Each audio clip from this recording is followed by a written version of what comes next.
Captain Matt here with Captain's Quarters First Class, an outdoor lighting podcast. I want to talk to you today and tell you that your follow up game sucks, right? What do I mean by that? I wanted to go over a couple things that have happened to me this last week and also from a few of my guys here. I do mentoring outdoor lighting across landscape lighting, Christmas lighting, soffit, or permanent lighting. Um, for a few select guys, you can check it out if you're interested, captainmattoutdoors.com. But this happened to me where I'm following up with people who I have sent an invoice to or sent an estimate to, I guess would be a better, or a proposal to, and they have ghosted me, right? So in my mind, they're ghosting me. They're a no for now. They are not interested. I spend this time, I gave them the information, and they don't even give me the courtesy of actually telling me no.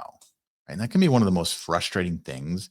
I often have talked about falling in love with the answer rather than the yes. Right? I prefer getting a no or a yes because those I can operate off of.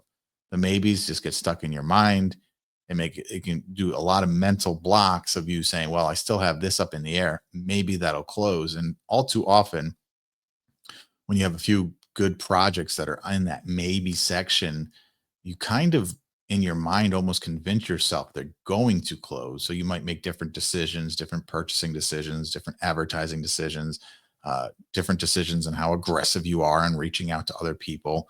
Because it's kind of like in the back of your mind that maybe can live as almost like a yes and trick you into it being yes, even though it's a maybe. So fall in love with the answer, yes or no. So for about three of these people, and I was calling, I don't know, maybe 15 of them that haven't heard back from yet, over sent them last week and was following up earlier. Well, actually, technically late last week. And three of the people that got on the phone had said they did not receive it. They did not receive the email. They did not see the email. Now, one of those people I can see was just lying to me because obviously we track the opens, right? We can see when they watch the video proposals I sent and all that. But the other two had definitely not opened email, definitely not seen the video. And here in my mind, I had put them in the no for now column and moved on. Like, hey, they're just ghosting me. They're one of those assholes who will waste my time and not even, give me that respect of a no, of like, hey, thanks for putting this together. We're going to pass it this time. Right. And I know they technically they don't owe me anything, but it doesn't take any effort to shoot me a text saying, hey, no thanks, appreciate it. Or just, hey, no. Right. Just something. But anyway, with these guys, they had not seen it. And I was like, oh my goodness. So let me send it to you right now. We're on the phone, open it up, make sure you got it. Right. And so they did. But my point is on that is if I had not picked up the phone and called them, I would have literally just put them in the no for now column on my CRM and followed up with them maybe a month, 2 months, maybe, a quarter from now. They could have went a different route or just decided not to do it. Maybe they're in a different financial position, right? The economy is what it is right this second. What will it be 3 months from now? What will it be 6 months from now? None of us know that. So if someone is interested and they're asking for a proposal, they're asking for pricing, it's super important that when we give it to them, that we make sure they actually see it.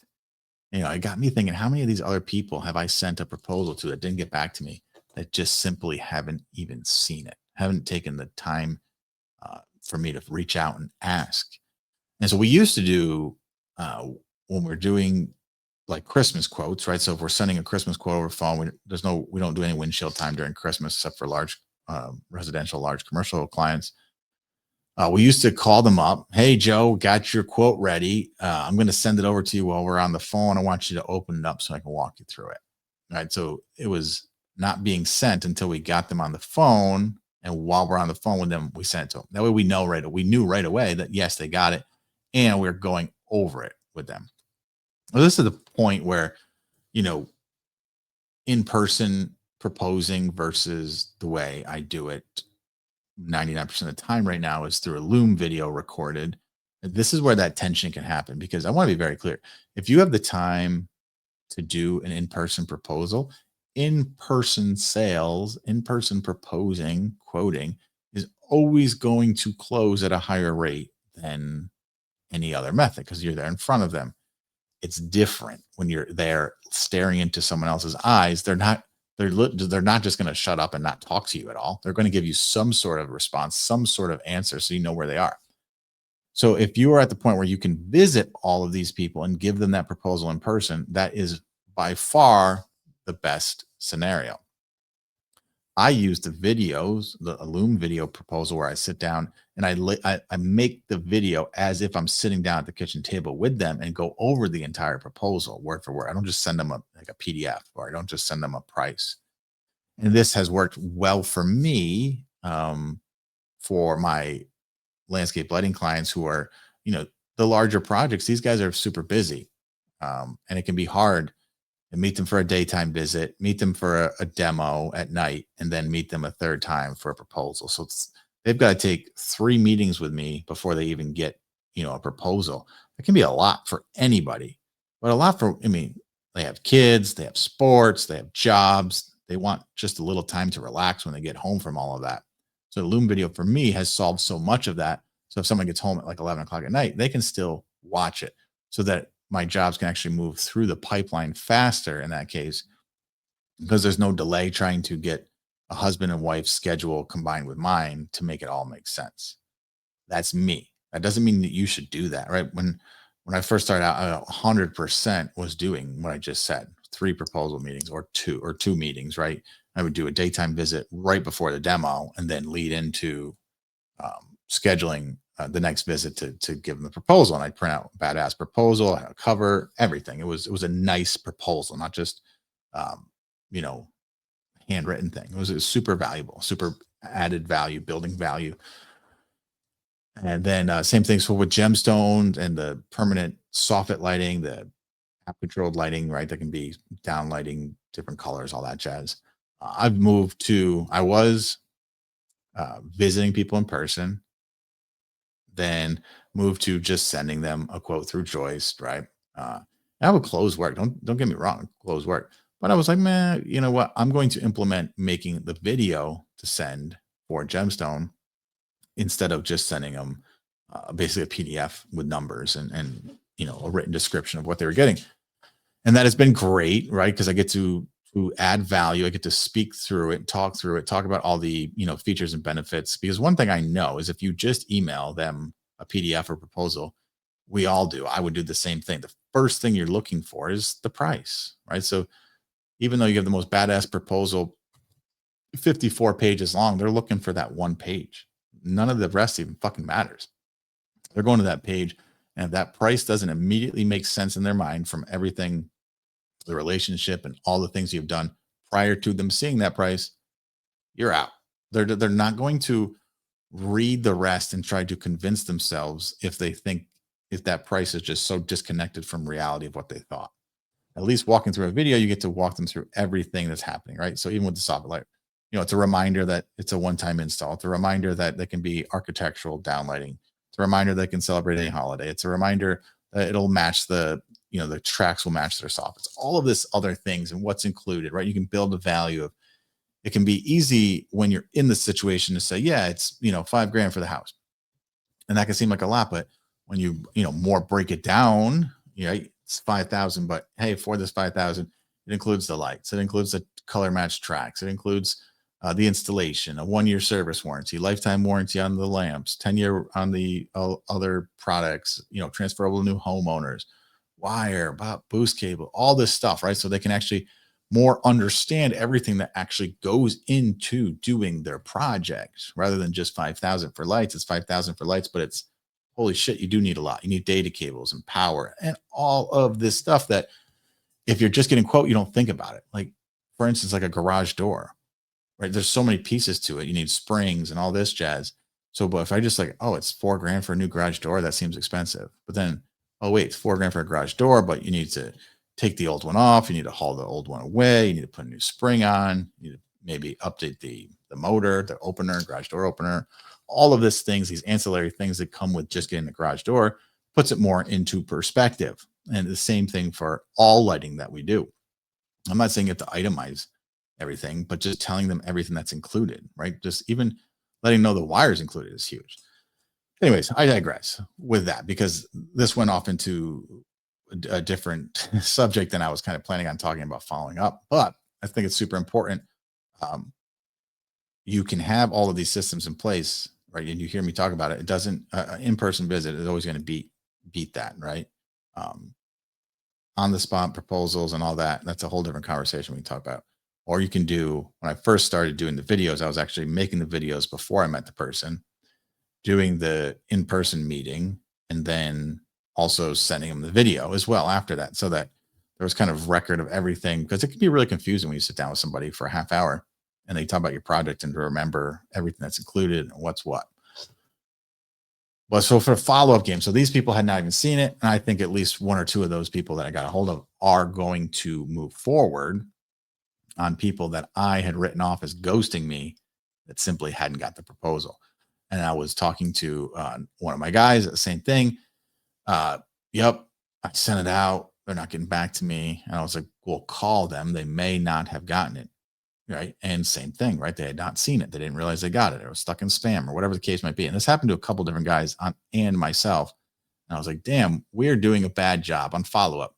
We can't rely solely on email for follow up. Texting can be fine if the client texts you back, right? But texting only is at a certain level. Texting can be great for quick status updates, quick questions, or if you have built a relationship with them, you can move into the texting realm a little bit differently.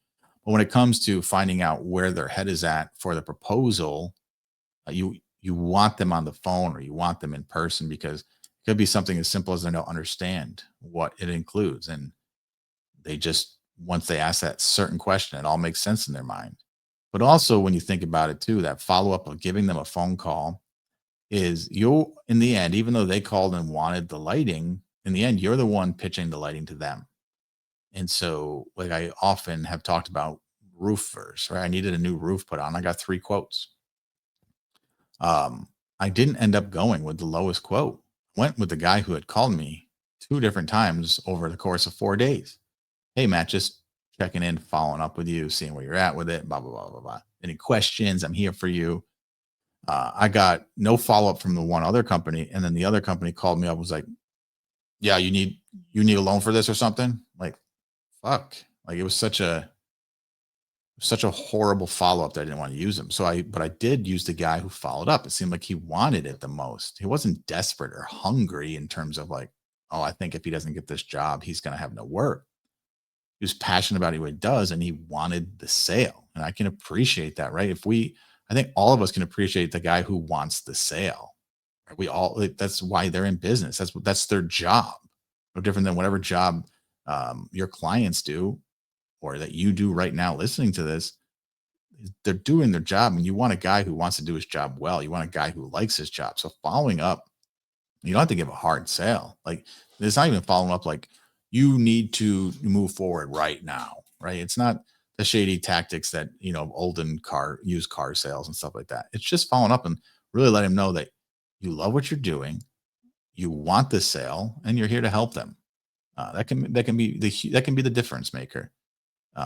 You're the guy that called back. Maybe they're getting other quotes, and you call back. The same way I've hired a bunch of people that I've hired, the ones that keep calling or emailing. It's like, oh my gosh, this guy wants a job more, even if his resume doesn't scream he's great at this, even if I'm not sure, he says he's a little scared of ladders and all that stuff, but he's calling every day. He's emailing every day. He's checking in. He wants a job. Like there's motivation there.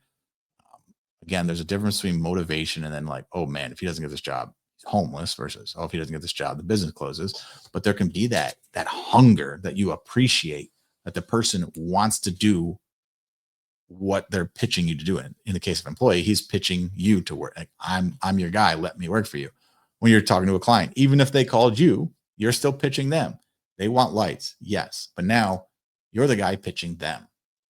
They want to know not just that you're the right guy for the job, not just that you're going to do the job well, not just that you know what you're doing, but you add on that you love what you're doing, you want to help them, it's important to you. That's a whole nother layer that doesn't get added on by most other companies in lighting and in general.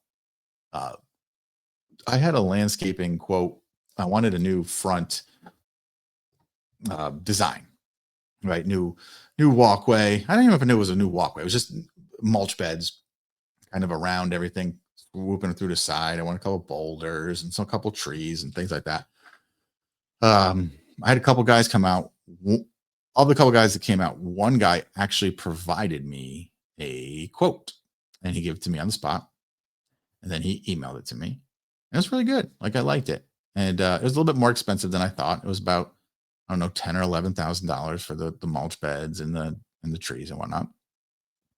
But it wasn't, he had provided enough value. I was like, this is something that I might do.